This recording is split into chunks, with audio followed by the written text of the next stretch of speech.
All right, guys. How you doing? My name is Tim Black. This is a impromptu edition of Tim Black Show. I want to tune in real quick. It'd be great. We can make sure we're live on all our systems and everything's good to go. Let me just quickly check and just make sure we're okay on Facebook and YouTube. And this won't take long at all. To sort of get down to business here, guys. Hang with me real quick. And hey, guys, on Facebook, can you hear me on Facebook?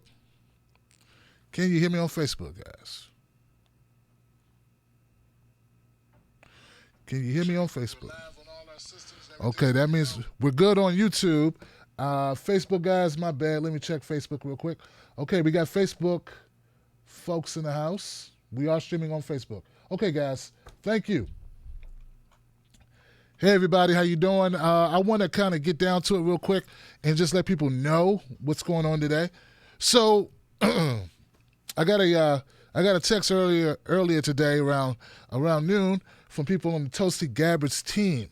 Very busy day for Tulsi Gabbard, you can imagine, after last night's performance in the Democratic primary debate there in Detroit, Michigan, after the dust-up with Kamala Harris. She is the most wanted person to be interviewed by a number of entities. So we know that's going on. Unfortunately, I had a little issue with my Skype situation. You know, obviously, I'm unable to be in Detroit, Michigan. I don't even know where Tulsi's stable is at right now. But so we tried to coordinate a couple of times a day, and I was unable to do so. So this is not a fault of the Tulsi Gabbard's campaign or Team Tulsi. It's more of a technical glitch with our Skype. I typically use Zoom, which is a different application, and it works okay. But Skype, we couldn't get it to work today. So we will try to bring you an interview with Tulsi Gabbard as soon as possible. But until then, I wanted to address this because there's a lot going on, and I just got to weigh in. This is what we do. So what we want to do is run through a list of what's been happening with Tulsi Gabbard since last night and how the media has painted Tulsi Gabbard, how various people, blue check mark people, the people who are various journalistic background people have very easily started to smear Tulsi Gabbard. We've seen this. I've seen it on Twitter. I've seen it on Facebook. I've watched it in clips across media networks. And I want to share a little bit of that with you. For anybody who was working last night, was unable to watch the exchange between Tulsi Gabbard and Kamala Harris, let me bring you up to speed with this.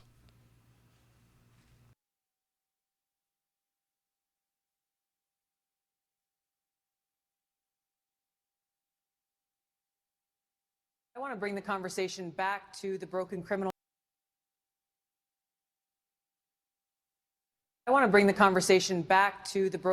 Justice system that is disproportionately negatively impacting black and brown people all across this country today. Now, Senator Harris says she's proud of her record as a prosecutor and that she'll be a prosecutor president, but I'm deeply concerned about this record. There are too many examples to cite, but she put over 1,500 people in jail for marijuana violations and then laughed about it when she was asked if she ever smoked marijuana. She blocked evidence. That would have freed an innocent man from death row until the courts forced her to do so. She kept people in prison beyond their sentences to use them as cheap labor for the state of California. And she fought to keep cash bail system in place that impacts poor people in the worst kind of way. Thank you, Congresswoman. Senator Harris, your response. As the elected Attorney General of California, I did the work of significantly reforming the criminal justice system of a state of 40 million people, which became a national model for the work that needs to be done. And I am proud of that work. And I am proud of making a decision to not just give fancy speeches or be in a legislative body and give speeches on the floor, but actually doing the work of being in the position to use the power that I had to reform a system that is badly in need of reform. Did you expect that from Tulsi Gabbard? Had you had interaction about that in the past? And how do you think it went? Well, I mean, listen, this is going to sound immodest, but I'm obviously a top-tier candidate, and so I did expect that I would be on the stage and take hits tonight because there are a lot of people that are trying to make the stage for the next debate. Yeah, for a lot of them, it's do or die. Well, yeah, and especially when people are at 0 or 1% or whatever she might be at. And so I did expect that I might take hits tonight. But, you know, listen, I think that this coming from someone who has been an apologist for an individual, Assad, who has murdered the people of his country like cockroaches. She who has embraced and been an apologist for him in a way that she refuses to call him a war criminal. I can only take what she says in her opinion so seriously. And so I'm prepared to move on.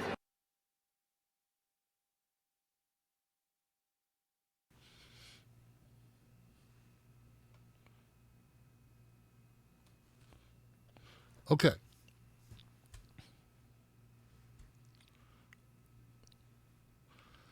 Okay, so, before we even get into the responses, the allegations that Kamala Harris made about Tulsi Gabbard, I want to for us to take a look at the issues that were raised by Tulsi Gabbard, which is something that I'm not seeing anyone, Anderson Cooper, I'm not seeing Morning Joe Scarborough, Mika Brzezinski, any of these networks that I've seen cover this issue. I haven't seen them focus at all on the allegations that were made about Kamala Harris's record. One of those allegations were marijuana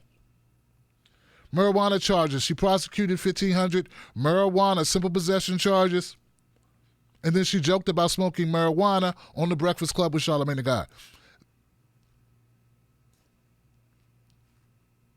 That's a hypocritical stance, if there ever was one. Someone who incarcerates people for doing something that she herself admits doing, jokingly. No, I guess it's not interesting to Anderson Cooper. It's not interesting to the corporate media to make her answer that question. Well, why couldn't Kamala Harris respond to that question? Death row inmate who was exonerated, DNA proved that he did not commit the crime, but because some paperwork filing that wasn't done within a certain amount of time, Kamala Harris was just fine with this man sitting on death row and possibly losing his life.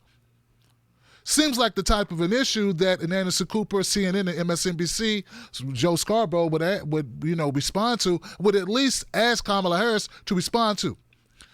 Not only did Kamala Harris not respond to the marijuana question or the question about the death row inmate, she didn't respond to it last night during the debate. And after the debate, sitting here with Anderson Cooper, she dismissed it again. She did not respond to it. And in true corporate media sycophant fashion, Anderson Cooper let her get away with it. Number 3, he incarcerated inmates, kept them longer than their intended time in order to use them as prison labor. Folks, all of these things that we're bringing up, all the things that Tulsi Gabbard brought up at that debate were things that you could Google and see that were brought up by papers of note, journalistic papers of note, the Washington Post, the Guardian. These are not isolated. Los Angeles Times. These are not obscure conspiracy theories. These are actual points of record from Kamala Harris's record that need to be addressed, that should be addressed, that we've been talking about for months, many of us in independent media. But as you can see here, Anderson Cooper didn't want to hold her accountable for those issues and not even ask her to respond to them. Number 3, bail system. Now, we all know bail system, people being locked up until they can make bail, disproportionately affects who? It disproportionately affects poor people. And since black people tend to be more poor people, on average, due to a lot of issues concerning our, the United States that we talk about daily, that's going to disproportionately affect them. So that bail system that Kamala Harris fought to keep in place was detrimental to the black community and to black, brown people, and white people, anybody who doesn't have money. Why wouldn't Anderson Cooper or anyone else hold Kamala Harris accountable for that? Once again, these are not made-up ideas. These are not allegations of opinion. This is the facts. She fought to keep the bail system in place while activists were trying to get it eliminated, so that more people could get out of jail, not lose their jobs, not lose their homes, some of them not lose their children while they're incarcerated, waiting on bail, waiting to see trial. They haven't been convicted of anything. Bail is about not being convicted of anything, but not having the money to get out until you go have your day in court.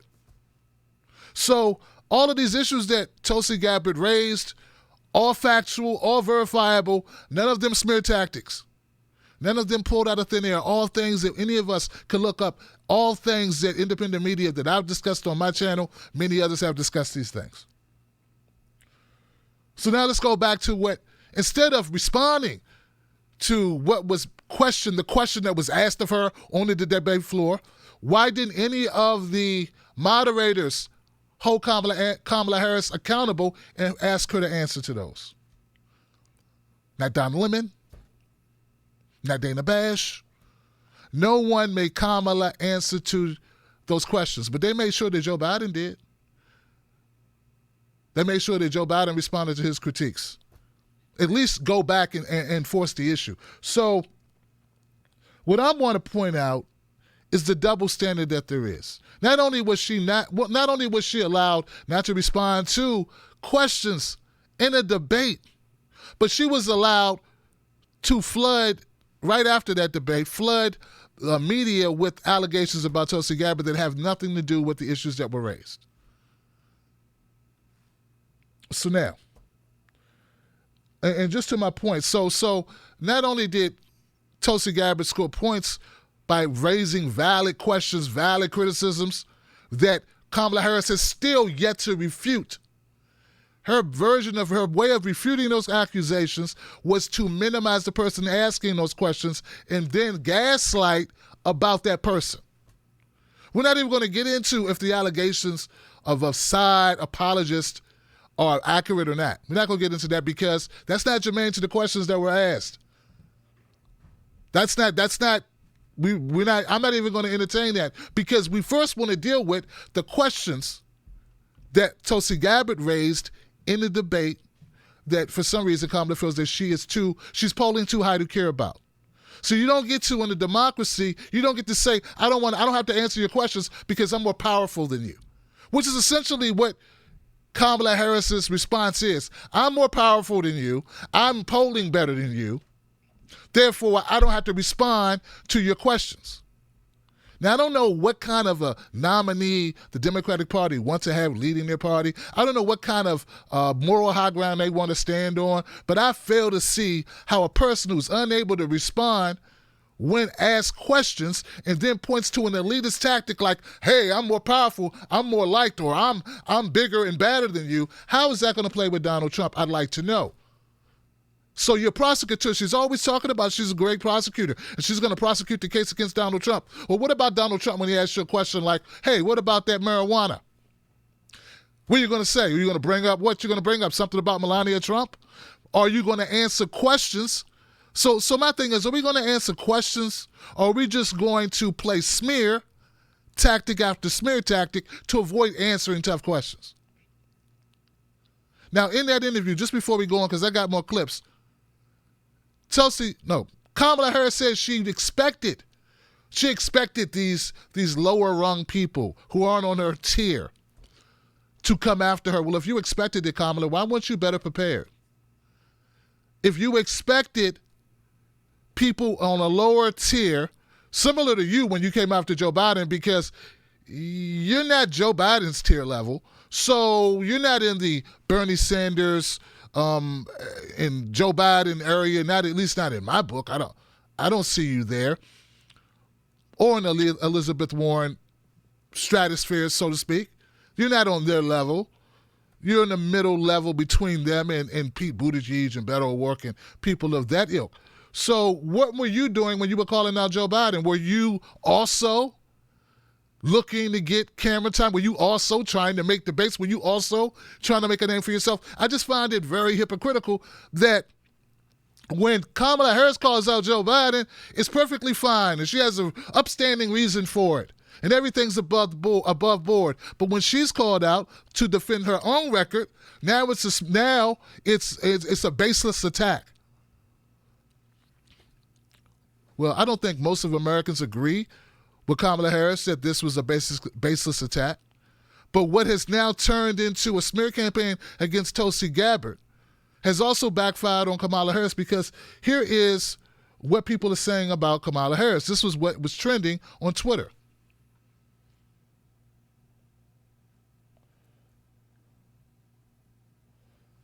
Kamala Harris destroyed.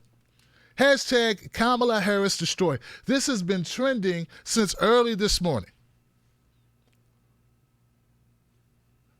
The only problem I have with this hashtag is I don't think it's actually true. And what I mean by that is, based on everything that I've seen on these networks, what I've seen from the blue checkmark staff of neoliberals who are part of the corporate media infrastructure, who derive paychecks from corporate media or from the DNC or anyway influenced by the DNC, those people do not want Kamala Harris to have to answer for Kamala Harris. And what they've done instead is gone after Tulsi Gabbard with a series of smears. They now say that Tulsi Gabbard is not a congressperson of good standing. They're now not saying that Tulsi Gabbard is a patriot who has served in our military, a commander, a leader in the military, in armed services, who put her life on the line numerous times to defend our country and our flag. Now they're calling her a Russian bot. Now she has been put into the soup with Donald Trump. She wasn't a Russian bot when she was a friend of Hillary Clinton, before she decided to support Bernie Sanders and step down from the vice chair position at the DNC, though. But now she's a Russian bot because she calls out Kamala Harris. Here goes a clip from The View discussing this earlier today. I don't know if you had a chance to see it. She did during the first debate, because she had... I thought that Kamala didn't do as well as she did during the first debate, because she had that breakout moment in the first debate. But I think she does need to do better in terms of defending her record as a prosecutor, because we are a nation of laws, and that should be a positive as opposed to a negative. And I thought that Tulsi Gabbard wanted to come for her because she is more of a fringe candidate, because her numbers are very low. The Republicans like Tulsi. The Republicans like her, and you know, I think she's a real Trojan horse here, because when you look at her record in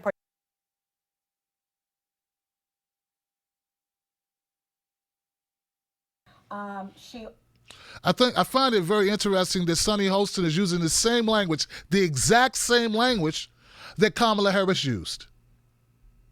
Is it just a coincidence that Sunny Houston happens to choose the same words? I mean, they're both individual people. They're different people. They're not related in any way. Why is Sunny using this same talking point as Kamala Harris?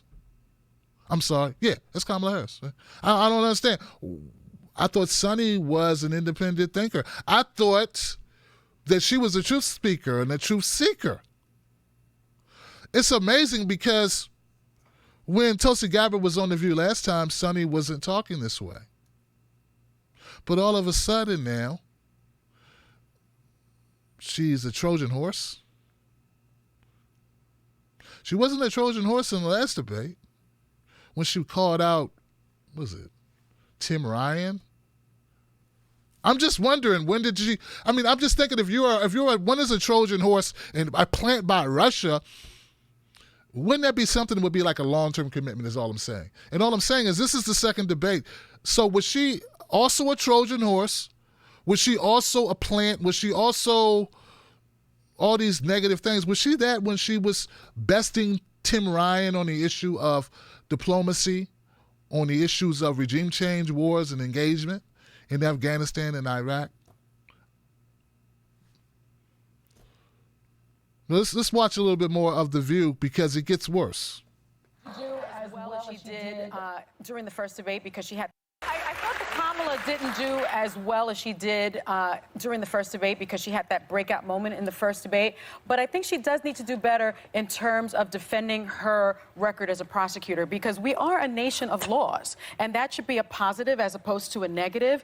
And I thought that Tulsi Gabbard wanted to come for her because she is more of a fringe candidate because her numbers are very low. The Republicans like Tulsi. The Republicans like her, and I think she's a real Trojan horse here because when you look at her record in particular, she's apologized for it, but she was very anti-LGBTQ community.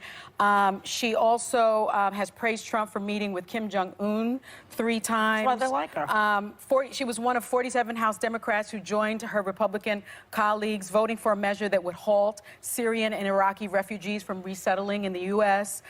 She's also refused to call Assad a war criminal, and actually She refused to do it last night. And she refused to do it last night. And then, per an NBC News report, Really? Russian propaganda machines favors Gabbard. So when I look at all of that, I'm concerned that she is attacking Harris, and I'm concerned that she has any traction. So I agree that her Well, the record on Republicans will start Assad. throwing money at her. I agree that her, when she came on the show, you and I asked her about it, and I believe you brought up Venezuela. I'm not expunging that, but I will say the idea that because she got a really good blow into Kamala and smoked her on an issue, talking about how she put people in jail for smoking weed and then bragged about how she smoked weed on the radio. It was a great line. She landed a big blow on what was the front runner last time. The idea that she's now a Trojan horse is just political I have a posturing. question. I don't know about that, though. I The think she is. Trojan horse thing, maybe I'm Ridiculous. paranoid, but, after Jill Stein, I am Right. paranoid. That's right. And there is a ton of... there's a lot of writings on it today on Tulsi, and I like Tulsi. I disagree with her vehemently on foreign policy in particular. But I'm seeing people who used to dislike her tremendously now all of a sudden like her. And there's a lot of writings in things like Russia Today. There's a lot of Russian bot traffic around Tulsi. There's something going on. I suspect it's not knowingly by her because I think she's a decent human being who served this country. But can I tell you why paranoid. I liked parts of her? Mm-hmm. Because she's a combat veteran. She's talking about patriotism in a way that I have heard no other candidate other than Biden talk about. She's pro-gun. She's pro-military. She's speaking in a lot of ways that is resonating with Republicans that have. And by the way, did I or do I not make sure that we put in that the gentleman that was poisoned by Putin got in the show because I didn't think it was getting enough publicity in the media. So the idea that I'm somehow watching RT, by the way, I can't even travel to Russia because my family's sanctioned from going there, and I like her at the same time. nobody's It's just saying you. ridiculous. I'm talking about other people. I mean, just because I'm making a reference doesn't mean it's a reference to you. It But would lead to a more constructive I am in the behavior if you But didn't I am in the take it Venn personally. diagram of what you just said. I am that person. I am a Republican who thinks what she's saying is interesting. That's why So I say the so that's- Republicans like her, and they're going to start throwing money at her. And you know what? So just God keep your eye forbid on her any out there. Republicans like any of the Democratic candidates on any way. Just bloodlet every independent and Republican who's curious about any Democratic candidates out. And at the same time, keep attacking Obama and his wife. I will tell you, I mean, her really best winning friend- strategy, guys. Her best friend in That'll end Congress soon. she used to be very close to Adam Kissinger, a Republican. They were both combat veterans. That He's relationship also a friend of mine, by the way. Okay, and he's a friend of mine too. That relationship has ended because of her apologism for Assad, because she went and visited with Assad, because she I'm can't not call supporting him her. a I just think what monster she's and saying is you know, interesting, and I think that the idea that because she got a big hit on Kamala, now she's a Russian stooge. Oh, we have to make No, some I'm not money. saying that. Somebody I'm has to saying make- I'm Here's what's paranoid and I'm happening suspicious. now, y'all.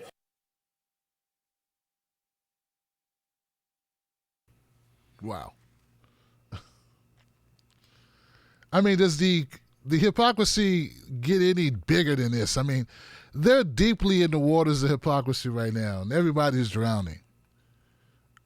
I'm serious, guys. I'm trying to figure it out.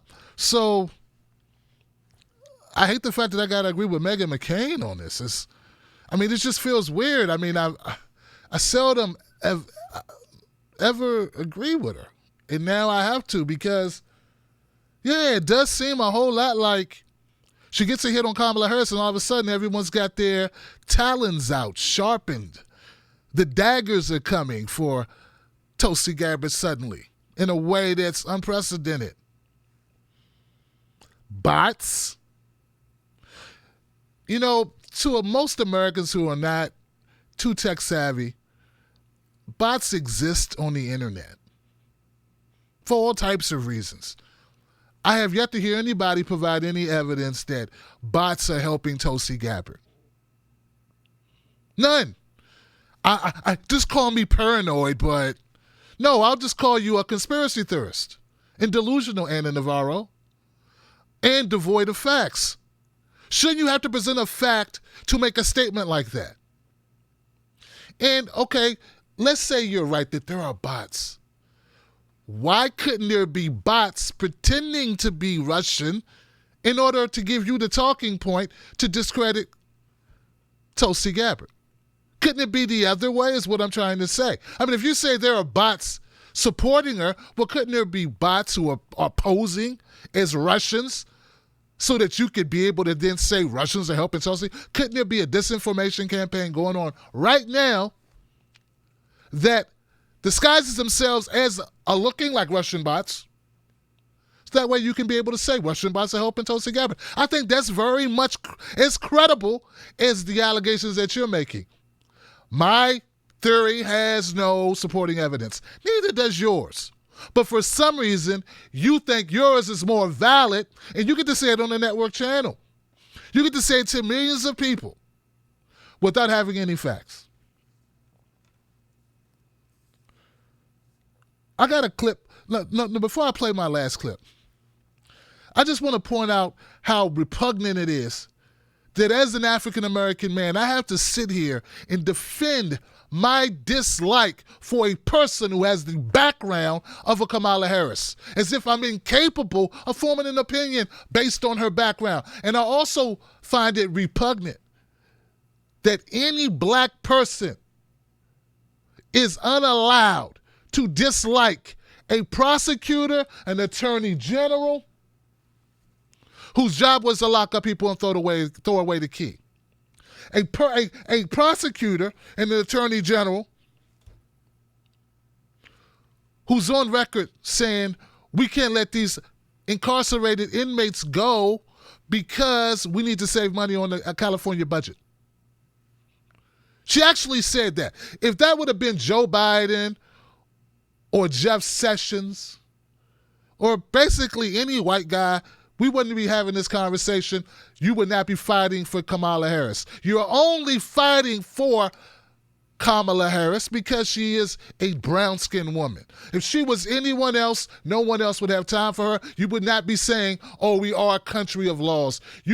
Sonny would be talking about how those laws are unjust, how those laws disproportionately impact black people and brown people and poor white people. That's what the conversation would be. But since it's Kamala, now you're saying we're a nation of laws. This should be a positive thing that she incarcerated so many people in California to the point where judges had to demand she let some go home early because it was a hazard. Do you know how many people you have to lock up for judges to intervene and say you have to let some go, Kamala? You're just locking up too many people. It's a hazard in our jails because you have so many people incarcerated.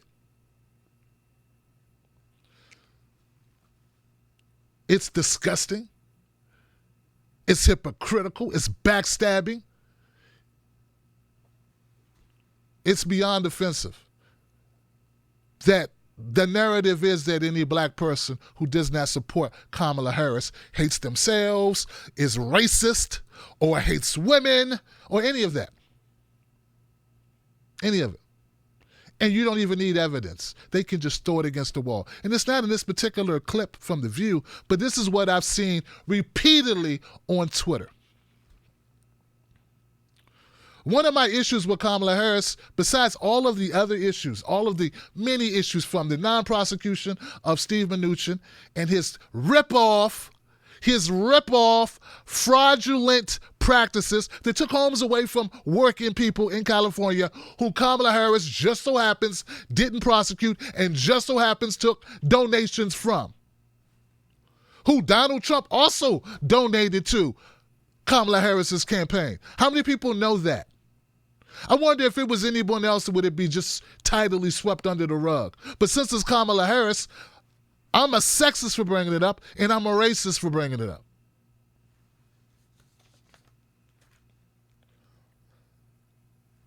There are many candidates who are polling not as highly as Kamala Harris. Maybe it has to do with the preferential treatment she gets in the media.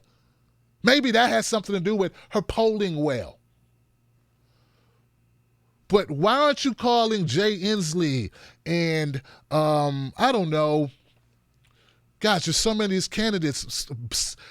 Bolton, this is Bolton guy, and de Blasio. All these candidates who are polling under 3% or 2%. Why aren't you calling them fringe candidates? Why is the only fringe candidate, the only candidate I've seen, I've heard you refer to as a fringe candidate is Tulsi Gabbard? I thought maybe there's 15 candidates all polling within. What is Amy Klobuchar if not a fringe candidate? What is Kirsten Gillibrand if not a fringe candidate?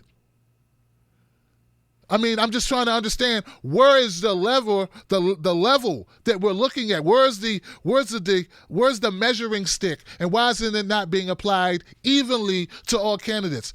Tulsi Gabbard is a fringe candidate who is a Russian bot, held up by Russian bots. Why aren't you making the same allegations about Amy Klobuchar? Why aren't you making the same allegations about Bill de Blasio? Why aren't you making the same allegations about all the other candidates who have a vested interest in going after?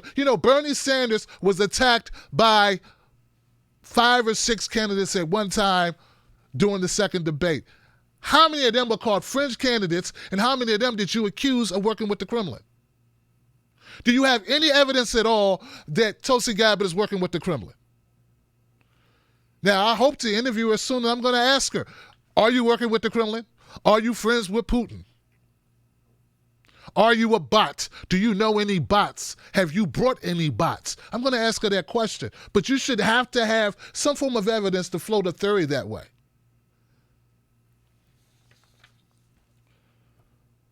Do you not know that when she was San Francisco's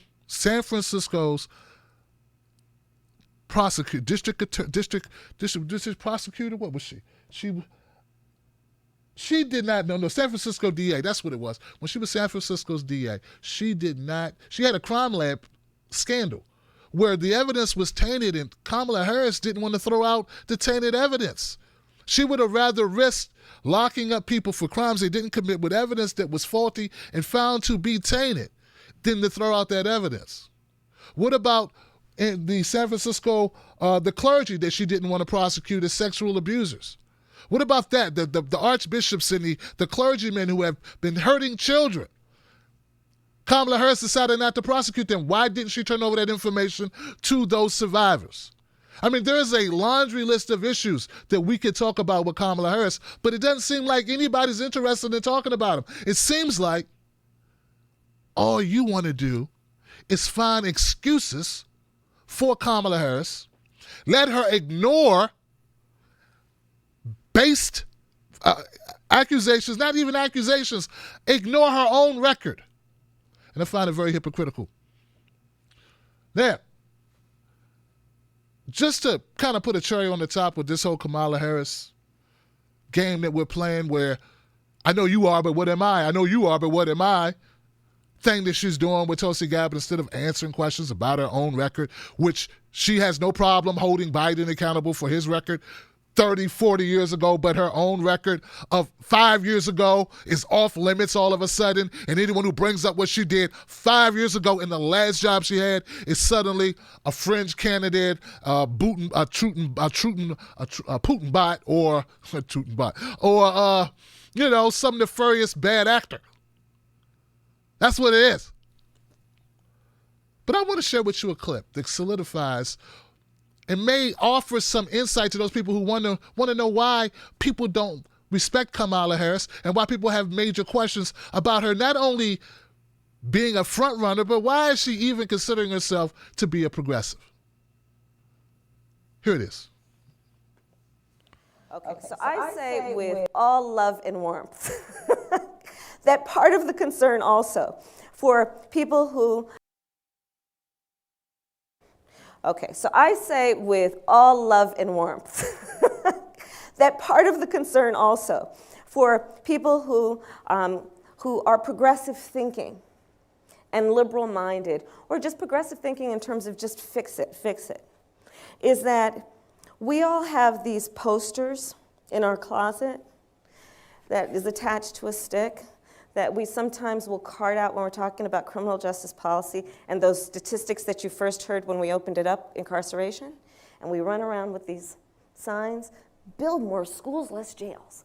build more schools, less jails. And we walk around everywhere, build more schools, we protest, build more schools, less jails. Put money into education, not prisons. There's a fundamental problem with that approach, in my opinion. And it's this.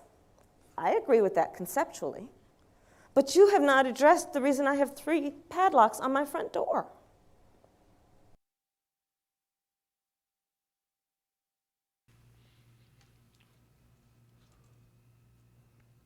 I find it hypocritical as hell that there are people who consider themselves progressive or liberal or Democrats or whatever you call yourselves. Human beings who are humanitarians, who care about justice and equality, who like to stand on this idea that you are somehow the better party. I have a problem with anybody who can watch that clip and not seethe from the sentiments that are displayed in that clip. This was Kamala Harris 4 years ago, 5 years ago at the most. This is not a different time. This is not a bygone era where she had to work with segregationists. This is in Chicago at a meeting, a summit, where she laughed and scoffed at the idea that people would want to build less prisons and put more money into education. Progressive thinking and liberal-minded people. Build more schools, less jails. She laughed at the idea of building more schools, less jails. She mocked people who supported the notion. But now, because she's running for the highest office in the land, all of a sudden now she's a progressive. See, this is why it's so problematic having a prosecutor, an attorney general, a DA run to be president. She was law and order just as badly, just as much as you detest Sheriff David Clark, the jackass with the hat, just as much as you detest Rudy Giuliani's tactics of stop and frisk, just as much as you find abhorrent Jeff Sessions, lock him up and throw away the key mentality. You have to hold Kamala Harris responsible and accountable for her same mentality. And don't just tell me it was a job. Maybe, just maybe, folks, cops shouldn't become president, nor should they run for president for a reason, at least not in the Democratic Party. Maybe Kamala just happens to be in the wrong party.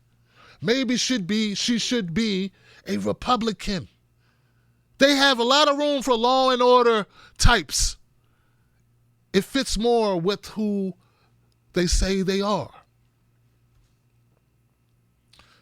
Kamala Harris is a faux progressive in her own words.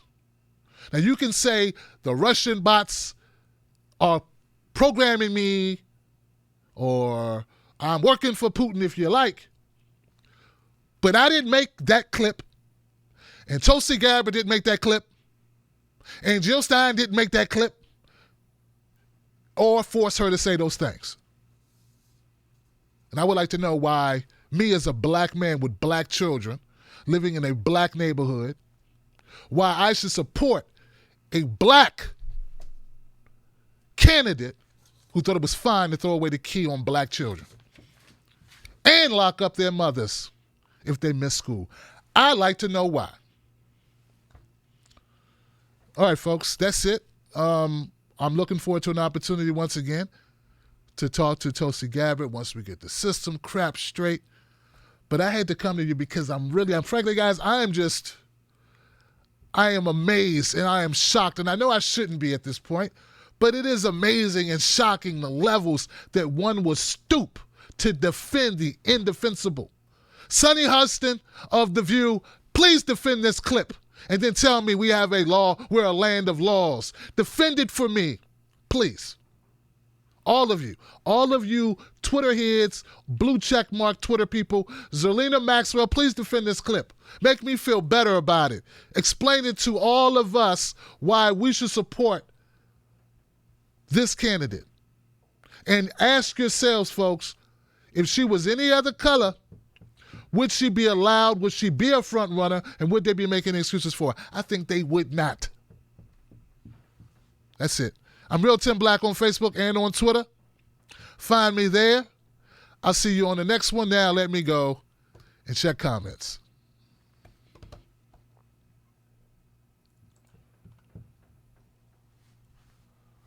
Woo! We got a super chat. We got a couple people on super chat who made comments, so let me try to read those, guys. Let's read those comments. My name Jay. Kamala is trash. Not artful, but that's a valid point. Darren Levy, Kamala is showing that what Tulsi says is right. She doesn't have the temperament. Yo, you're absolutely right. She doesn't have the temperament. In fact, she thinks she's above being asked a question. You know, when others have been asked questions, they responded to the questions. When you ask Bernie Sanders about his record or about health care, about his defense of it, he responds with a response retaining to the question that was asked. It has been almost 24 hours since the debate. Kamala still hasn't spoken to the questions that were raised in that debate. Good point. Brandon, Joy Behar is often good on issues her Republicans like Tulsi comment is so disappointing. Yeah, it really is disappointing in a party that last cycle wanted to woo in Republicans and independents. Now, if you are liked by Republicans or independents, all of a sudden that's a bad thing. It should not be a bad thing. You know, you should not have to be responsible for who is attracted to your message. Those attracted to your message are attracted to your message. There is no way anyone can control that. But I think it's very suspect that a person, a veteran, is being accused of being anything else less than patriotic. I find that's beyond the pale, and that's disgusting. And Joy Behar really owes an apology to Tulsi Gabbard, and so does Sonny Hoster. I think you owe an apology to Tulsi Gabbard. I strongly feel that. You know, it's reprehensible. Shane. What'd Shane say? Shane, what'd you say, brother? When Meghan McCain gets it right, what the yeah, when she gets it right, you know? But see, they want to make this all about left and right. This isn't about left and right. Kamala Harris was asked a question. She was asked a series of questions about her background that have been asked by us forever. We've all been asking these questions since 2015. We still can't get answers, and they vilify anyone who asks those questions. Thank you once again, everyone. Thomas B., let's not forget the line from Cory Booker that Russia is the reason why Hillary lost the election. They're willing to die on that hill. They're going to lose the next election if they don't wake up. I've lived with criminal records since I was 17 years old. Kamala Harris and people like her should go away. I have my own business, otherwise I'd be unemployed. Absolutely. Thank you so much, my name Jay. Thank you for the super chat. Thank you for the comment. You know, I want to know how running a Kamala Harris against Donald Trump, how you expect to win. Do you think that Tulsi Gabbard's the only one who's going to bring up these issues about Kamala Harris? That's what always gets me, is these people actually believe if you don't talk about an issue, it goes away. No, you're supposed to address an issue. Leaders address issues when they are affronted, when they are put in front of them. We deal with the issue. We deal with the question. And I think Kamala, as you explained, someone explained earlier, doesn't have the temperament to do that. She's beyond dealing with these questions. Lately, I watched you faithfully. Thank you, by the way. Thank you, Jay. I appreciate you for watching and being a part of the show. Guys, I had a rough day. This damn system wasn't working. I couldn't get Skype to work with my XSplit or with my OBS, and I don't know why it wasn't working. And then we tried to do it, and Tulsi couldn't see my video. I could see her fine. She could hear me, but she couldn't see me. It was crazy. It was like, it's very annoying when you're trying to do something and it won't work. But the show goes on, and truth must be spoken. So we're going to link up and at some point and do this interview. And maybe we'll save the best for last. I'm sure that she's going to go on many platforms, but we're going to circle back and handle this. Like I said, man, I've said all I need to say. I just find it very problematic, man. I find it backwards as hell that Kamala Harris gets to get away with this and that these people get to defend it. And I'm tired of seeing them sick, these paid trolls, which are nothing but spokesmodels for the Democratic Party after us for calling this out. If I was calling out Pete Buttigieg, which I have called him out before, they would have no problem. They would be fine. They wouldn't, they would have no problem with me doing that. If I'm looking at Joe Biden's record and I don't like it, that's fine. But something about Kamala Harris, if you point out her less than stellar record, then all of a sudden you're a bot. And you should have to have proof, man. You shouldn't just be able to say there's a disinformation campaign from Russia that's boosting someone artificially. You should have to provide data for that. And if you can say that, then I can say, well, why can't there be a disinformation campaign to make it appear that Tulsi Gabbard is a Russian bot? Why come that can't happen? I mean, since you're saying all this bad action is going on. So, anyway, that's the way I see it. All right, guys. I'll see you on the next one. Please subscribe to the channel. Don't forget, become a member of the Tim Black Wolfpack. Find me on Facebook at the Tim Black Speak On It group where we have these conversations. I'm also looking at more suggestions about what show topics you want to cover. I love you. I'll see you on the next one.